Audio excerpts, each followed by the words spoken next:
Hello, I'm Panos Kotzathanasis, and this is Asian Movie Pulse Interviews. Today I'm here with Mr. Bizhan Tong, director of Tape. How are you? I'm very well, thank you. How are you? I'm good, I'm good. So, first question, the almost inevitable one. So, what drew you to Tape and made you want to reimagine Richard Linklater's adaptation for a Hong Kong setting? Certainly. What drew me was actually a story that takes 20 years. In terms of, I watched the original film back in 2002 in the UK. Remember Odeon Cinema, I watched it there. And it was a film that really impacted me in terms of what I felt filmmaking could be. Because as a teenager, you're watching certain types of movies, and when you watch a film like Tape, with only three characters in a single location, and the storyline of the impact and so forth was just so fascinating. It was so raw. And the original movie, Linklater, was experimenting with DV filmmaking, like Mike Figgis was with Time Golden and so forth. It was just this wonderful, wonderful film that had an influence on the stories that I want to tell going forward. Now we cut to 20 years later, and I'm in Hong Kong. At this time, my focus is about bridging East and West. It's about how can we find stories that can appeal to both sides and really showcase the talent that exists in Asia. We have just done a crime series, Forensic Psychologist, and I've just done a feature as well called Lockdown, and I'm looking for the next story to tell.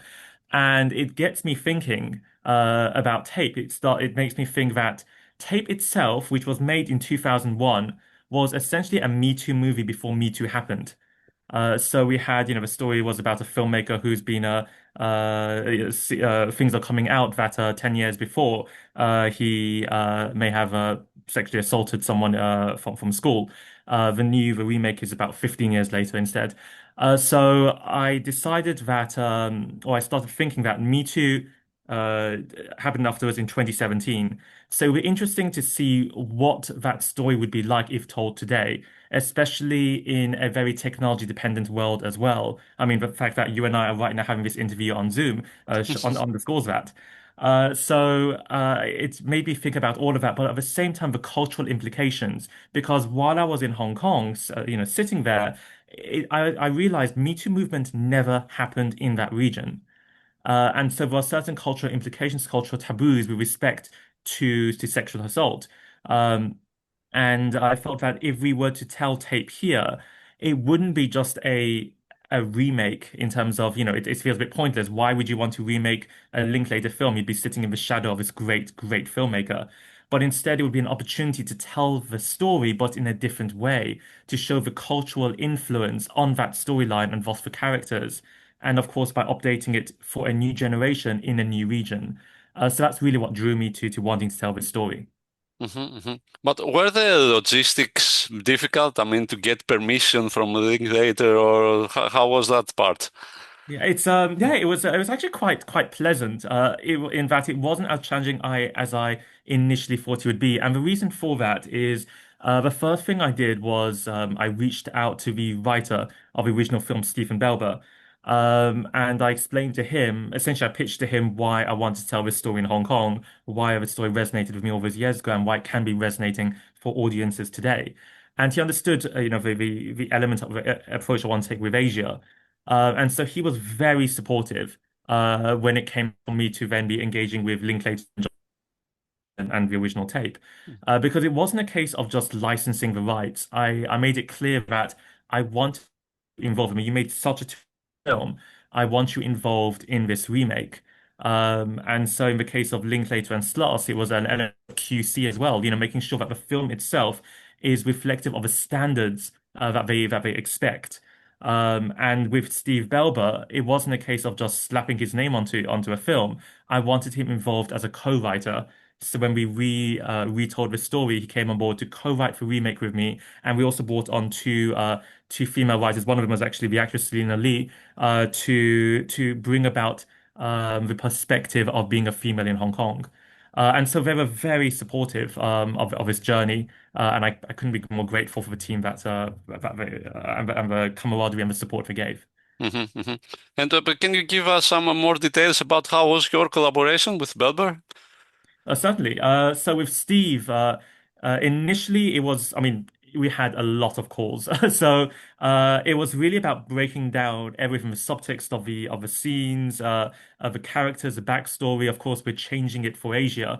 And so we were having repeated calls about the storyline, about changes we wanted to make, about how this line can play differently within a Hong Kong setting, what that line even means. Because in Cantonese, there are nine intonations, and so a simple sentence can have different interpretations depending on how you want to translate. It's really fascinating.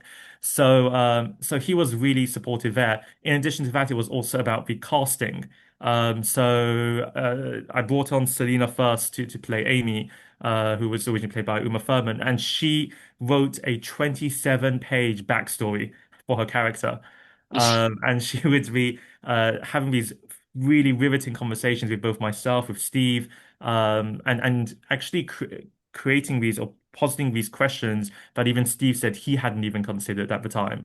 And so we were able to then draw that out into to making these fully fleshed characters that felt very authentic to Hong Kong. And so Steve was heavily involved in that, in of course the screenplay, and then literally every single cut I'd be sending to Uh, him. We'd be watching. Tell me a bit. So, since Celine was also the scriptwriter to a point, so how was it cooperating with her being the scriptwriter and actress? Was it like a bit awkward? Like, who was the boss when you were shooting her scenes, let's say? Yeah, and Rajiv said, yes, you're right. We actually did have that conversation, which I'll get to in a second. But no, it was absolutely wonderful. So, I mean, it goes down to how we first met. So I was working with a wonderful actor, Hugh Tran, who was guest starring in Forensic Psychologist. And after we filmed, he wanted to recommend me to meet this actress who he thought we'd get along. And that was how I met Selena. So we were supposed to have just a 1 hour lunch, and that 1 hour lunch became 4 hours. Oh. And we just had so much to talk about, and we were just immediately clicked. We had so many conversations to talk about. Of course, we were talking about tape and so on. And even after we left, we just kept texting each other about tape. And so I immediately thought, no, she'd be perfect to play this role. So I offered it to her. She accepted. And then as the conversations were going on and things were continuing to develop, I realized that with Selena's approach to the character and all the questions she was asking, really fascinating questions, I wanted to bring her on as a writer as well. I thought her perspective would be really invaluable. And so I discussed that with her. She came on board, she accepted, and I brought in another writer, Bonnie Lowe, as well. And then after that, I felt, okay, I want another producer in Hong Kong, someone who's based here, who understands this industry, who understands the film that we want to tell, and who's passionate about it. And so Selena and I had that discussion, and she came on board to produce as well. She's absolutely passionate, supportive of this project. And yeah, it was really great, the collaborative experience, because Steve and I would have our own approach to the story what we wanted to tell and our own opinion and so on. And then Selena and Bonnie would have their own perspective in terms of what we can do. And we'd be having these very challenging conversations. The whole point was to prod and to poke and to look at the level of ambiguity that exists. You know, what's the difference between sexual assault and bad sex and so on. And Selena was actually really keen to be focusing on those blurred lines. So we'd be delving deep into that. We should be talking about, what you'd read on the news, what the experiences other people have, and so on and so forth.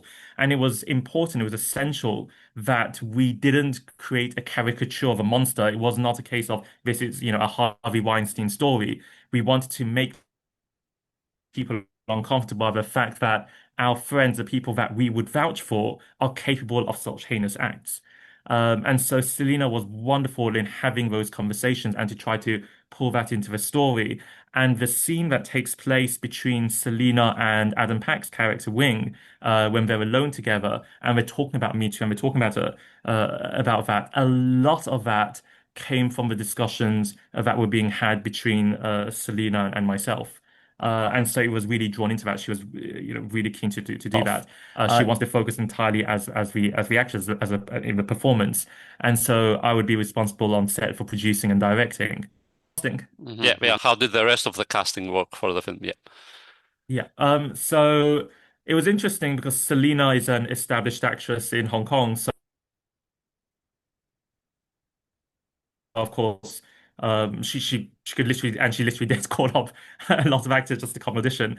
And so it was really invaluable, the opportunity to have auditions with so many incredible actors, emerging, established actors. Some of them they know not to audition for these roles, but it was crucial considering 90% of the time with three characters, it was crucial that I see the auditions that they do, and they did. And you had all these different interpretations of the character of the scenes, and it was great to be working with them, to be directing them in the auditions. But ultimately, I decided initially for the older characters to cast Kenny Kwan as John, the filmmaker, who's very much known in the region for playing romantic leads in Chinese period dramas and so forth. And so I thought, no, that look, that fit, his approach and stuff, exactly what I'm looking for. I don't want someone who's known for who's perceived for the grittiness and so forth. I want someone who we see as, he's a very handsome, dashing man. He can, like he's the type of person who can lead a rom-com. Why would he do something like that? And then in the case of Wing with Adam Pack, he was just fantastic. He really nailed the character of Wing in the story that we wanted to tell. And so he auditioned first for a tape, and then afterwards we did an in-person audition. And he just really he was absolutely brilliant. And I actually offered him the role. I literally landed in Heathrow Airport, and then I jumped on a call with Selena, myself, and Adam, just having a Zoom call while I'm going through immigration and so forth, trying to offer him the part and having a conversation. And yeah, he accepted. Um, with the younger cast, Mason Fong, who plays Young John, he had just won Best Supporting Actor at the Hong Kong Film Awards. It's like the equivalent of the Oscars there. And I think within 2 weeks of that, he accepted the part for tape. So I think that became his next project. And the case of a young Selena, we actually went through, I think, 32 people auditioning, and we Oh. were still struggling because it's both about performance and capturing. I needed the character to have an impact because she comes in really, really at the end, and we need it to be nailed. This is the ending. We need to get this right. And in addition to that, we also need to make it believable physically that this person would grow up to look like Selena. And so we had we had these various auditions, and we were really struggling. And then suddenly a manager contacts us, and he asks, "Is it too late to send in this actress?" And so Summer Chan then comes in. She sends us a self tape, and she blows us all away. And Selena, I immediately talking after is like, she's the one. She's perfect. And it was great. It was absolutely wonderful working with Summer, with Angus Young, who plays Young Wing, with Mason, all these wonderful, wonderful young actors, as well as our older cast. So it was wonderful. Hmm. And one of the strongest points of the film, let's say, is how both the characters and the dynamics between them change as the story progresses. So I was wondering, how did you work on them on that regard? Yeah, so with in the case of John and Wing, we really wanted to first establish a friendship. We knew if we don't believe that they're friends, we lose the audience. And the original film, Ethan Hawke and Robert Sean Leonard are genuine friends, and so that comes across well. In the case of our film, Kenny Kwan and Adam Pack didn't actually know each other very well. They'd like see each other at events and so on, but they weren't friends that we depict on screen. And so we wanted them to spend as much time together as possible. And part of that also came through rehearsals. Normally with film, you rehearsals are a shorter space, but we actually did 2 months of rehearsals. First through video auditions was during the pandemic, and then afterwards in person. And they even proactively wanted to spend as much time together as well. In terms of the arcs, the whole point we wanted to look at was to establish Wing as a type of character who we would immediately perceive was capable of these things and so on, and Jonathan as a nice guy. And I really wanted to lean into that. And then as the story progresses to explore that ambiguity, and it was more about the looks, it was more about the certain short lines which sometimes they would improv during rehearsals and we incorporate in the script. So it was really really about that, and that was all about rehearsing, exploring that space. So the more we did, the more that we found opportunities to lean into the ambiguity or to give hints as to why this character might actually be capable of this, or why this character is thinking the way he does, so in the case of Wing. And so it was great, with Kenny, with Adam, free flowing, having a great opportunity to explore the characters, the space, of course, of the environment, and to put that into the story. And that helped to allow us to cross these characters over. Hmm. But did you allow improvisation in general, or were you very strict during shooting? During shooting, it's very tight, the shoot time. So there's less improvisation needed. Everyone knew exactly what they needed to do. That was why we had the 2 months of rehearsal. So everything that we wanted to get out, to explore that space, they could do that. So that by the time we're shooting, we knew exactly what we needed. And so yeah, I would say there was very, very little improv. The only thing that I purposely did not rehearse for it strongly at the start was Wings dancing at the opening. I Uh, wanted to have that freedom. So that when we're shooting, it's really giving them that that freedom just to just to play around with the character. Even the song he would choose to dance to, which is not the song that's in the film. So okay, yeah. So that okay. song for the film was created specifically for tape, but I believe I forgot what he was dancing. It's the same song that plays in the Guardians of the Galaxy trailers. Um, Chubbawamba or something. But yes, he was dancing to that in that opening. Mhm, And yeah, it was really great. I think improvisation, I think giving the characters freedom and flexibility is essential. Essentially, what I tell any actor is, when we're writing, we have our own perspective, but the character belongs to you. You will have certain opinions that I might not have been thinking about, that Steve might not have been thinking about when you wrote the original play and film. And this is an opportunity to really dive in, fight for your character. If you have an opinion, if you want to share it, please say it. And it was great. We would be able to have those very open conversations, so that by the time we're shooting, we all know exactly what we want to do. mhm, mhm. And but considering that the film essentially takes place in one location, I was wondering if you can tell me how did you work with cinematographer and editor in order to avoid being too stagey, let's say. Agreed.